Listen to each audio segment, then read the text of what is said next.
Welcome to DEMOCREPUBLIX, where we cover the real news that matter to we the people.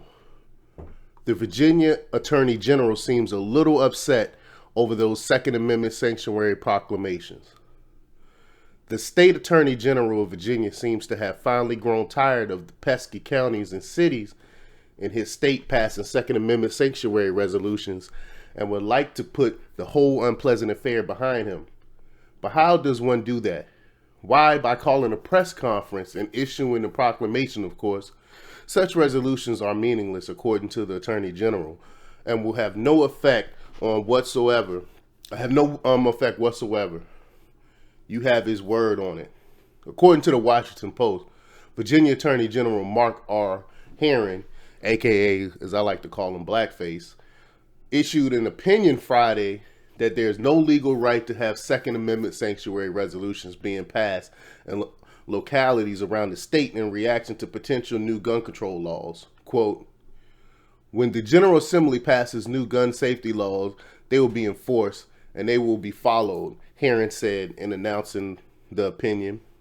Quote, these resolutions have no legal force and they're just part of an effort by the gun lobby to stoke fear. I'm going to stop right here and point out that it's not the gun lobbyists. If you look at all the videos that's circling around, especially the ones from Virginia, from a lot of the counties in the cities, it's the actual people that live in these counties and cities that's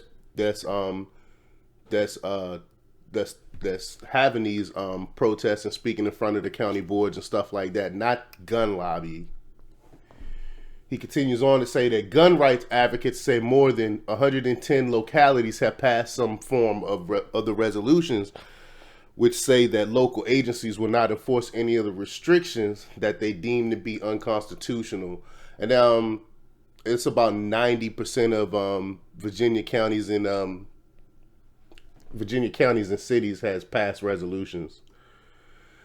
As to what he's saying about the sanctuary resolutions, there's a small amount of truth in there, but it becomes heavily obscured by reality. Owing to supremacy issues, it's true that the counties and municipalities can't pass laws that supersede state law, but that's not really the purpose of the resolutions, is it?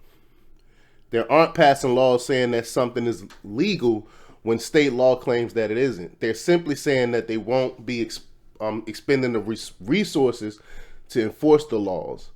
In that regard, it's really no different than the sanctuary cities that welcome illegal immigrants, which I'm guessing Herring has no problem with, and he certainly doesn't.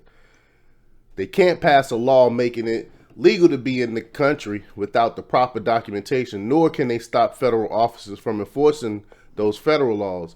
They instead block their police officers from assisting ICE and CBT while performing their duties or expending resources toward those efforts.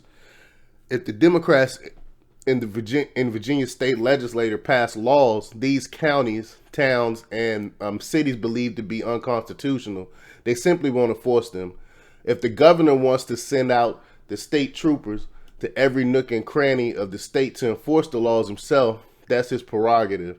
His other option would be to try to remove any officials who are not enforcing the laws.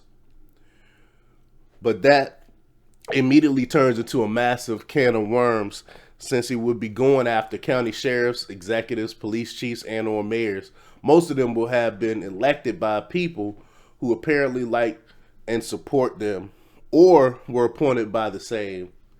And also they brought up the National Guard and stuff like that, which would basically start a civil war.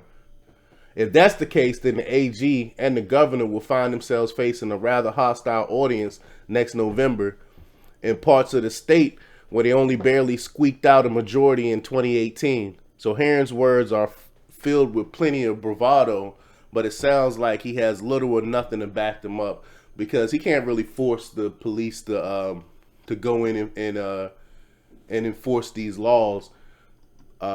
As we see, like we seen, 90% of Virginia cities and counties are totally against the gun grabbing Democrats that I've been talking about for years. I've been talking about this for years, and now we see it coming to fruition when they're already talking about bringing in the National Guard and state troopers to enforce these unconstitutional Second Amendment gun grabs.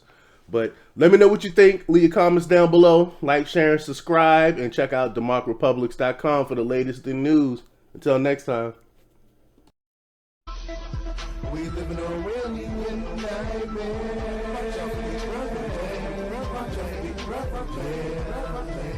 We live in a really nightmare.